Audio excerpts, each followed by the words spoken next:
4088. It's Oklahoma ID number 3601. We are on U.S. Highway 60. We're just east of Tonkawa, Oklahoma, which is up in the north central part of the state, about 15 miles or so south of the Kansas line. We're east of Interstate 35, and this is considered in the wet no-freeze environment. It's right at the convergence between three environmental zones, and possibly a fourth. This was selected to have 4.5 inches of asphalt concrete, 8 inches of a asphalt concrete base, bituminous bound that is, high traffic, fine subgrade. We'll step out in the median and show a panoramic view of the area around the test section before continuing on. Beginning of 404088. Fellow Oklahoma DOT fellows on the drill crew out of the research division. Going around, we're looking back towards the west now. We selected project in the eastbound lanes here. As you can see, we've got 2 lanes in each direction, divided highway. The bridge that you see up in the foreground is for Business 177. And as you can see there is a sign which indicates that, which is about 300 feet up to the beginning of the test section for Blackwell and Tonkawa.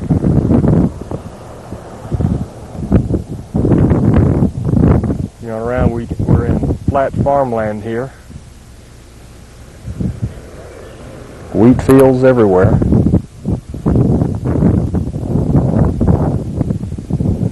Now looking down on the test section. We are in a slight cut in this area. Varies from maybe a 4-foot cut down to about a foot or 2. But it's generally uniform throughout. 2 cores that were taken from the test section. And one thing that's quite evident on this is the difference in thickness. One of them was taken from the wheel path and one was from between the wheel paths. We have a difference in the thickness of the asphalt concrete layer above the the hot sand base material there. You can see in one case it's around 4¼ inches, and the other it's right at 4½. So it averages out to be into the low thickness category for the asphalt concrete. However, the bituminous base is less than 8 inches in both cores. In one it's about 7¾ inches, the other it's about 7¼ So that's going to change the cell classification for this, but it may be changing anyway because this project may be overlaid later on this year or possibly next year. We'll try to find out information on that a little bit later as we go on. This section, you can see the line out there and the test section. Moving forward, this pavement was constructed according to our information in 1975.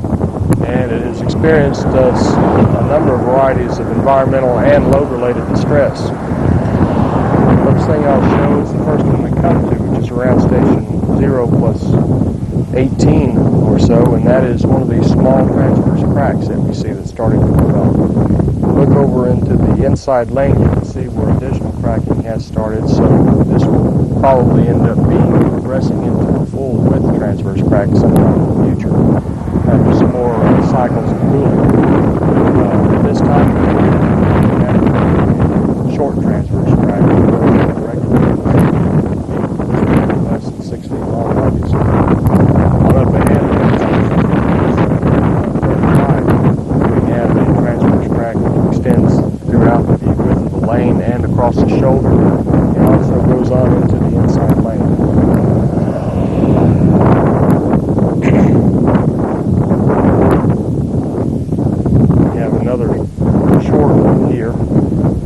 Ahead of us, which is less than 6 feet long, so it's considered in the short category, but it has coming across from the inside shoulder and the inside lane there. This one might develop all the way across through the next schooling season.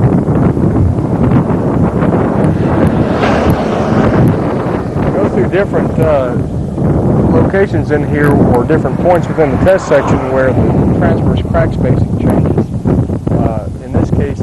frequent. They're typically around 30 feet apart for the ones that cross the entire lane. Here's another one. And then right up ahead, just before Station 1, you can see another one. Then beyond that, they become less frequent, and we get into areas with more load-associated distress. One thing about each of these transverse cracks, though, is the ones that have been opened up for some time, such as this one here at around Station 0+92, there's some faulting at the cracks all the way across the lane. Faults are typically around a half an inch or so in some cases, but in others there have been some patches placed where the faults have gotten up to an inch or more. I haven't seen any evidence of faulting, the explanation other than possibly just the weakening of the subgrade underneath at the crack due to the infiltration of water. If we come up here at around Station 165, there's one which is a good example of what I was just saying. This one's opened up quite considerably, up over an inch in many places. And you can see where a patch has been placed, and you can see the depression adjacent to the crack, particularly in the outside wheel path here. You can see other cracking that is a companion to this major transverse crack which is developing just on the leave end of what's essentially the slab there.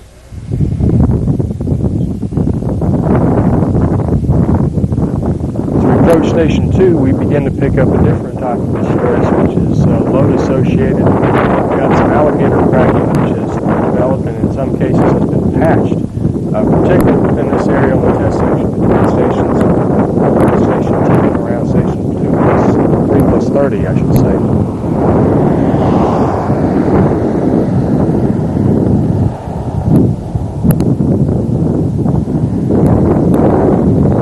See, it's been patched in a number of locations also with I'm referring to this as a medium severity